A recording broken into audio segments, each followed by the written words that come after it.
Hey everyone there in the chemistry world. How you doing? Chemistry 40. This is Unit 2, Lecture 1. We are going to look at chemical bonding and molecular geometry, specifically the valence shell electron pair repulsion theory. So having your periodic table is helpful. I'm going to go to Alt-Tab and how do I get to the periodic table? Untitled. There it is. So there's my periodic table. So I'm just going to dance back and forth between them. We are just looking at bonding in main groups.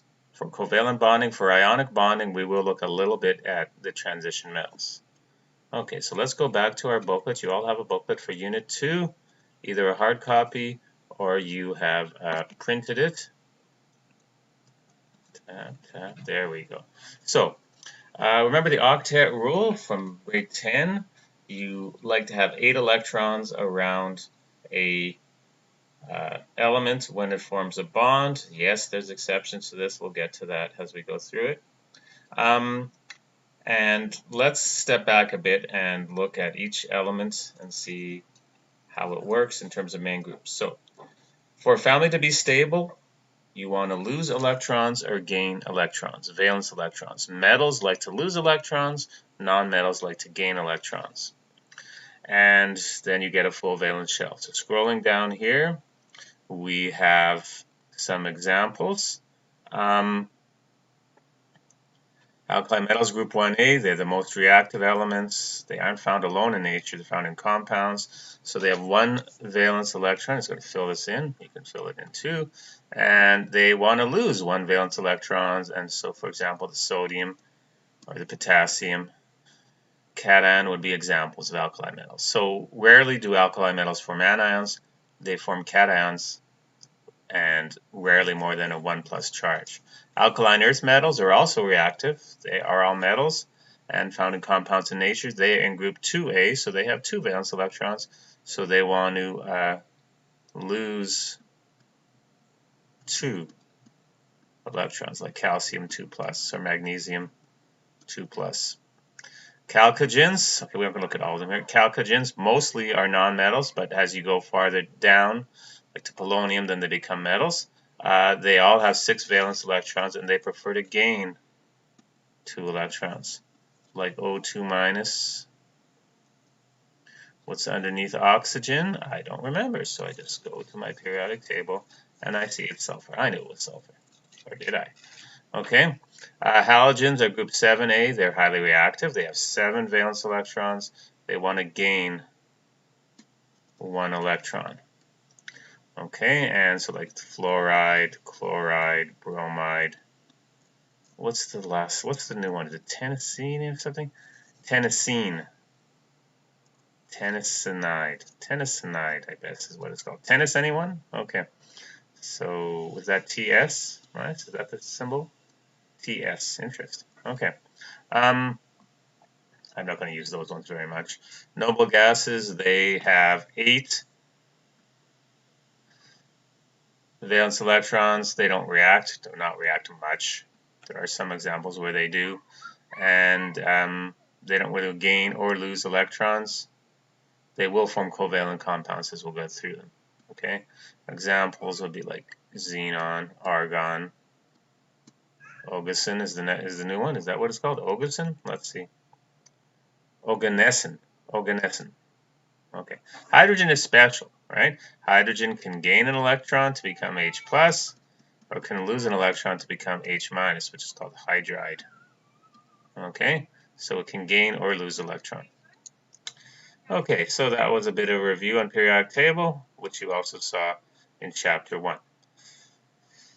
So, valence electrons in Lewis dot diagrams, sometimes called Lewis structures, electron dot diagrams, Lewis dots. Named after a guy G.N. Lewis, an American chemist who looked into all sorts of areas of bonding. Valence electrons are the electrons in an atom in the outermost shell. Valence electrons are shared in a covalent bond and either lost or gained in ionic bond. Bonding involves just the valence electrons of atoms. The Lewis structure is a representation of a molecule that shows how the valence electrons are arranged among the atoms in a molecule. you want to get that full outside shell. So that's good. Here's some examples of just neutral isolated atoms. Okay, the Lewis diagram. So you just put a dot. In group 1, there's just one dot. It doesn't matter where I put the dot. Usually we put it in the compass direction, but you don't have to. You could put them in another area. Potassium's got just one dot. I could put the dot there if I really want. You want to put an open circle or a smiley face or some other emoji, go ahead. But most people just use a solid dot. Some people use X's, but I'm just going to use the solid dots. Beryllium, magnesium, radium, those group 2, so they have 2 dots. Boron and aluminum have 3 dots. Okay, everything but the valence electrons is buried within the elemental symbol in the Lewis diagram representations. Carbon's going to have 4 dots. Silicon has 4 dots. I once had a kid say, oh, well, there's a dot here over the I. Does that count as an electron? No, it doesn't. That's part of the letter I. It doesn't count as an electron. Okay. Group 5, nitrogen has got 5 dots. Group 6, oxygen, 6 dots. Fluorine's got 7. Helium's an exception. It can't have 8 electrons around it. It's 2 dots. But the other group 8s have 8 dots around them. Okay, so Lewis diagrams for neutral isolated atoms. There's some examples. Cations. Lithium plus, you put a plus sign. Some kids think, off to the side here, lithium 1s2, 2s1, lithium plus is 1s2. So they think, oh, well, now it has 2 valence electrons because you got rid of the valence electron in the 2s subshell, so it should have 2. That is incorrect. You don't change the identity of valence and core electrons, so you just don't put any dots. You just put lithium plus. That is my symbol for the Lewis diagram of lithium plus. Magnesium 2 plus is there. Magnesium 1 plus would still have a dot, which would be representing the electron in the 3s subshell that is still living there. The other electron in the 3s subshell has now been kicked out. And here's other examples: aluminum 3 plus, H plus, and Na plus. So that is Lewis diagrams for cations. For anions, you have to have the square brackets around as they gobble up electrons. You see the octet rule is satisfied, except for the hydride, which has its own little duet rule, but the others have an octet rule. So fluorine has 7, fluoride has 1 more, making 8. Some books make the new one different than the others, but in terms of quantum mechanics, all these electrons in the shell are indistinguishable, so just make them all dots. Put the square brackets to the minus sign. If the square brackets aren't there, it's wrong. Okay, so email me if you have any questions so far. Now, today we're going to look at the world of ionic bonding, and next lecture we'll look at covalent bond. So ionic bonding involves the transfer of valence electrons from a metal to a nonmetal. The resulting force of attraction is the ionic bond. So let's say we had sodium fluoride. Some people call this the harpoon model. So there's sodium. It's got 1 valence electron. There's fluorine with 7. So sodium throws the electron over and like reins in the fluorine to give you sodium fluoride. The Lewis diagram is this. The empirical formula is this. So that's often called the harpoon model of ionic bonding. Some general points: ionic compounds are solids at room temperature and have high melting points, and you don't use prefixes when you name them, like di, tri, tetra. That's for covalent, but not for ionic. So I mentioned empirical formula. What the heck is all that about? Empirical formula is the simplest whole number ratio of cations to anions in a crystal lattice. And the crossover rule you used in grade 10 may help you to calculate the empirical formula. So you look for the most stable value of cation and anion. So Na plus Cl minus, crossover, you get Na1Cl1, which is just NaCl. If I looked at calcium chloride,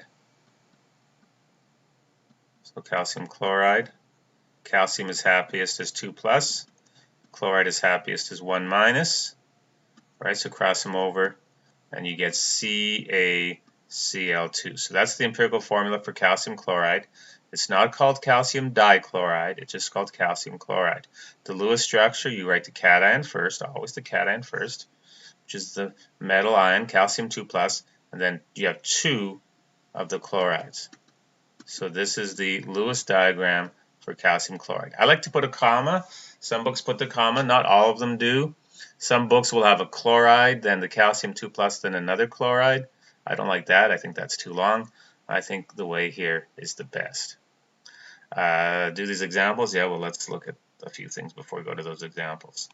Okay, so sometimes you see what I call a football diagram. It's like there's Na, it's got 1 electron, it's the quarterback, it throws an electron to the receiver, and you get Na plus Cl minus. Sodium sulfide, well, Na2S is the empirical formula. Some people just call this the chemical formula, but empirical formula is a better way to say it. And there's the Lewis diagram, 2 Na pluses and an S2 minus. So if you think of the football diagrams, you've got Na, it's got 1 football, throws to sulfur. It's happy, it's not going to get sacked, but sulfur's not happy yet. Sodium's happy, but sulfur says, give me another electron. So another quarterback comes, throws another football. So you get 2 Na plus S2 minus. Calcium hydride, you got calcium 2+ and H minus. So I have to throw 2 footballs over. Hydrogen can only have 1 electron gobbled up if it starts with 1, so it becomes a duet. So you get Ca2 plus 2 hydrides. KBr, well, that's football diagrams. You got potassium, you got bromines, got 7. So the potassium's thrown over. So you got K plus, comma, and then Br minus. So that's the Lewis diagram for potassium bromide, and the empirical formula is just KBr. Also do calcium oxide. Okay, so we got calcium. It's got 2 valence electrons. Oxygen's got 6. You toss the electrons over. Now, you're not going to use these football diagrams very often, but just to show you how it works. So we get Ca2 plus and comma O2 minus. Okay, so it's CaO is the empirical formula, and Ca2 plus O2 minus is the Lewis diagram. Some kids try to cancel out the 2's as charges. Never do that. If in the denominator, like as a subscript, if you see, yeah, you can make a simplest whole number ratio. You do that, but not for this. Okay. Now I see this going back to the top of page 3. It says do some more examples. So let's do that. I'll dance back and forth between this page and just a free page on paint. So how do I do that? Alt-Tab. Okay. There we go. So I had one magnesium nitride. So magnesium is happiest is 2+. Nitrogen is happiest is 3-. So just the crossover rule gives you Mg3N2. So that's the empirical formula, which means you got 3 magnesium 2+ cations for every 2 nitride anions. Okay. Now, if you want to do the football diagram, and again, we won't do that much, but it's just a justification for the crossover rule working. I would have, let's just try it out. So I got magnesiums, got 2 footballs, nitrogen has 5, so magnesium wants to give 1, give both, but nitrogen is not happy, it's still short 1, so I've got to bring in another quarterback, maybe Tom Brady. So there goes. Now nitrogen's happy, but magnesium's not. It still has a football left over, so I've got to bring in another receiver, Rob Gronkowski or something. So then the electron goes there. So magnesium happy, but the nitrogen isn't happy. It's short 2, so I've got to bring in yet a third quarterback, third stringer. So 1, 2. So you get 3 magnesium, 2+, 2, and 3-. And no, you aren't going to do that very often. But again, it's a justification of the crossover rule. So that's magnesium nitride, empirical formula, Lewis diagram. It is not called trimagnesium dinitride. If you write trimagnesium dinitride, you will be wrong. Okay, let's go back to the next one, calcium carbide. Okay, calcium carbide, so calcium tap is Ca2 plus, carbide is C4 minus. Cross them over, I get Ca4 C2. Now, that is not the simplest whole number ratio for the empirical formula. I can divide by 2 and I get Ca2C. So that is the empirical formula for calcium carbide. So it's going to be 2 calcium 2 plus, comma, and then the carbide 1, 2, 3, 4, but you have 4 more, right? So 8, and it's 4 minus. Notice how when I multiply the charges, 2 times 2 plus is 4 plus, and 4 minus gives me to 0. Okay, let's do a new page. Okay, what's another one on here? Potassium phosphide. Okay, potassium phosphide. Potassium phosphide. So potassium and phosphorus. Potassium is 1 plus, or just plus. Phosphide is 3 minus. So I got K3P, crossing it over. So my Lewis diagram is 3K plus, and then P 1, 2, 3, 4, 5, 6, 7, 8. Okay. Let's what other ones? I'm not going to do all of them here.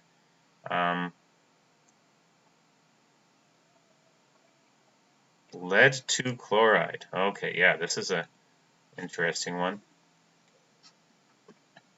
You may remember from grade 10 how in ionic compounds we can use what's called the stock notation, these Roman numerals, because some metals have more than one positive charge possibility, whether it's transition metals or main group metals. Lead is a main group metal, and it could be lead 2 chloride. It could also be lead 4 chloride. So lead 2 chloride, so that means your lead, your Pb, is a 2 plus charge, and your Cl is a 1 minus, so just minus, cross them over. You get PbCl2 is the empirical formula, the Lewis diagram, Pb2 plus, comma, 2 Cl minus. So that is lead 2 chloride. Lead 4 chloride would be Pb4 plus and Cl minus. So cross them over, you get PbCl4. And yeah, you would name it as lead 4 chloride. Don't just say lead chloride. Don't say lead tetrachloride. You say lead Roman numeral 4 chloride. There is some old-fashioned way of doing this with X and Is's and things like this, but most people nowadays use the stock notation. So this is lead. They should lead 4 plus, comma, and then the 4 Cl minus. Okay, is there some other ones we should try? Let's see. Barium chloride, magnesium hydride. Nah. The rest of them you can try on your own. So that is examples for Lewis diagrams. Let me look at this little mini worksheet here just to help you out. So let's do this one here in the middle. So Al and F, so the chemical formula is AlF3. In fact, let's not call it chemical formula. Let's be more specific. Let's call it the empirical formula. The Lewis dot diagram, Al3 plus, comma, 3F minus. The name, aluminum is always 3 plus, so I can just write, I don't have to do it Roman numeral 3. I can just write aluminum fluoride. Not trifluoride, just fluoride. Okay. Let's do this question together. Circle the formulas for ionic compounds that are not reasonable in the following list so that the crossover rule doesn't work. Well, Li2O, that's reasonable. That's okay. RBI match is good. CaO is good. Mg2O, no, that's not good. I'm supposed to circle it, right? How do I go to undo? I'm not going to bother. I'm just going to circle it. That's no good. Al3O4 isn't good. That doesn't match up nice. BeCl doesn't match up nice. Kn doesn't match up nice. What should they be? Should be MgO, Al2O3, BeCl2. The beryllium doesn't form that many ionic compounds, so beryllium's a little weird that way. And then K3N. Okay, so we'll find some other worksheets in practice for ionic compounds. In the meantime, try these ones here. Okay, so that is our first lecture. What have we looked at? Just a brief review of some nomenclature and positioning in the periodic table. Then we've looked at Lewis diagrams for neutral atoms, cations, and anions, isolateds. And then we've put things together in the creation of ionic bonding compounds. And we've looked at the naming for ionic bonding and the Lewis diagram. Because the rules are different when we get to covalent bonding, which, surprise, surprise, is lecture 2. ...